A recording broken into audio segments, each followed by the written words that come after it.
Whatever the IRS said, like you owe us whatever the number is, $1,000. If you don't respond, even if you're right, you make them right by not responding. What to do when you get a letter from the IRS? Because, in business, you're going to send them some mail, they're going to send you some mail, but most people completely lose their mind when they see that little stamp on the outside and they toss it over with the bills and they try to forget like it just, maybe will disappear if they don't look at it. But why don't you tell us a little bit about a great way to respond or deal with the IRS when they happen to send letters or however they communicate?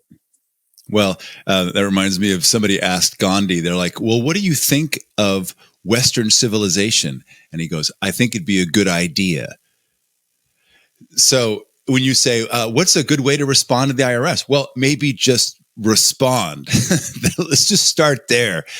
Because, as social slaves, as we all are, when you get a letter from the IRS, it's not usually a pretty, nice, we're so grateful for you kind of letter. It's usually somehow threatening feeling. In fact, you need to know that the IRS spends millions of dollars in psychologists just to draft letters that invoke the maximum fear response in taxpayers. Yeah, so that's tax dollars at work, isn't it? And you'll find the difference between being a taxpayer person and a business is that the business letters are a lot nicer than the ones that come to taxpayers. And we'll talk about in a future episode what the difference between a maker and a taker is. But there's definitely language in the IRS letters that has us go, oh, no, what do we do? Let's just not respond. And that's your fear response, the flight response. And a lot of people have flight over fight when it comes to IRS. And even if you're a fighter, when an IRS letter comes, most people tend to flight. And that is put your head in the ground and just hope it goes away, which is the worst possible thing to do or to not do. And we call that actually, it's called commercial dishonor. And it means that whatever the IRS said, like you owe us whatever the number is, $1,000. If you don't respond, even if you're right, you make them right by not responding.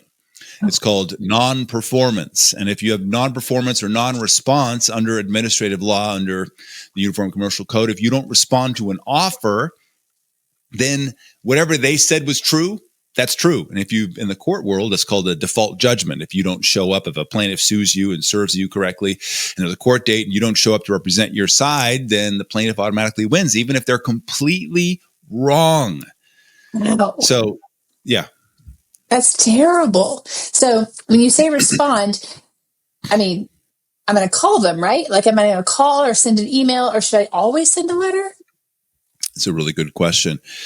Under commercial law, you tend to want to, not really required, but you tend to want to respond in the medium in which you received an offer. Now, how do you know what an offer is? Well, that's easy. You got it in the mail. If it came in the mail, it doesn't matter if it's a threat, if it's a declaration, if it's a bill, if it's we're going to nuke your dog and eat your lunch. That's an offer. Even if it's threatening and says, you're wrong and we're the IRS and we're going to do this to you, that is an offer. And the more you understand how to negotiate those offers, the better in life you tend to be, not just with the IRS, but with creditors, relationships, and all that other stuff. So if you get a letter and then you call them, that's kind of breaking that a little bit. Now, can you call them? Of course. And most of the time the letters say, please call us. Yeah, but don't do that. The only reason you should call the IRS, besides the fact you're going to be on hold forever. Yeah. So, and you're going to get somebody who all they do all day is answer the phone for the IRS from people who are calling on one of the worst days of their life. How would you like to have that job? You're an IRS agent and all you do is answer people, how dare you? That's my money. And, you can't take my house and all these people and my business. And what a horrible job. And by the way, if you want to have an unfair... Bad. Yeah, that's worse than dentist, and might be worse than the mortician. At least people don't necessarily talk back. So I hope your clients in the morgue aren't talking back. Otherwise, you're a really bad mortician. Just bonk on the head, maybe.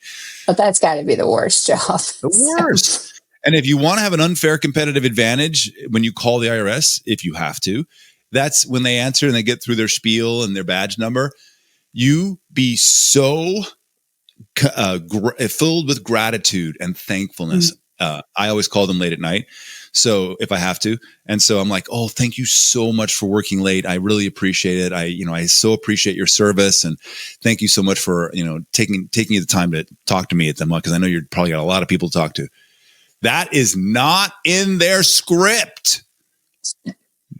And if you can interrupt their expectation of how things are going, I've had such great results when I've had to, very rarely, call the IRS and be like the so thankful for their service, as if they were somebody who had just come back from war and had their leg sawed off or whatever. You're like, oh, thank you so much for making the ultimate sacrifice. Those people are making the ultimate sacrifice. They're sacrificing the only non-renewable resource on the planet, which is their time to deal with angry people. So thank you. So, but if you had a letter, even if the letter says call us, don't call them. Respond with a letter. Now, some of you all have never actually even sent a letter, so you don't even know. Well, there's stamps, right? Isn't that on there somewhere? For those of us in Gen X, you're like, really? People don't send letters? We worked with a marketing agency not too many weeks ago, and we did a video. And we talked about sending letters, and he's like, "So you actually send letters?" I'm like, "Yeah, they sent you a letter, didn't they?" He goes, "Oh yeah." So you use stamps? Yes, there is a postal service. Still functional, not very solvent, but definitely functional. So if you get a letter from the IRS, you want to respond with the letter. Now, if you get a phone call from the IRS, 99 times out of 100, it's not from the IRS. It's from a scammer. The IRS is not going to call you unless you have a pre-existing appointment or something like this. They're going to send you a letter. That's the only thing that's legal.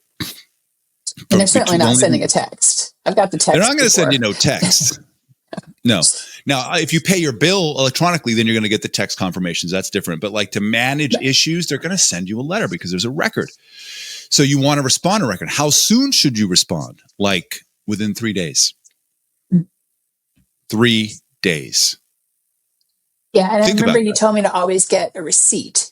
So I should not only send it via the mail, but I should get a certified receipt for anything that I send, so I can prove, if I ever need to prove, that I did send the communication.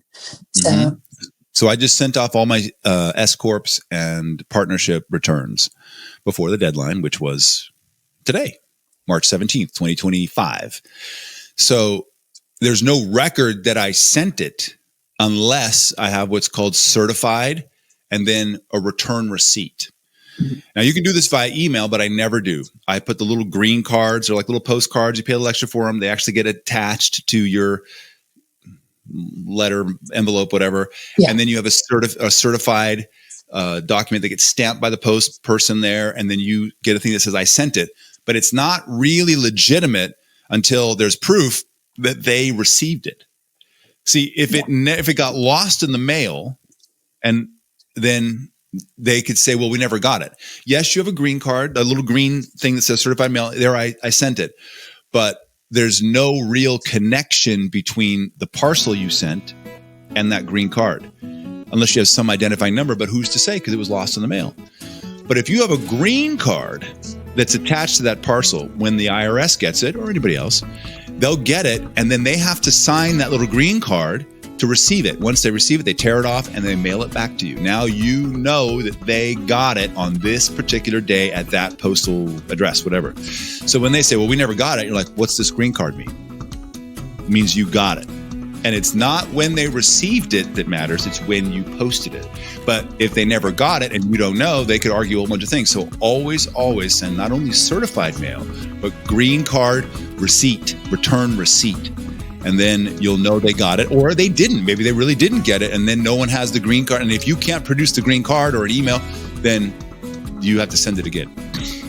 Yeah, I always leave the receipt in my handbag until I get the green card back in the mail, because it does take a little while sometimes, and the mail's slower in Los Angeles than mud, frankly. But I leave it in there just to keep reminding me, and I don't put it away and then when I do put it away, I put it away with the taxes for that year so that I can find it again should I actually need to be able to show that I did send it. So made that mistake a few times in life.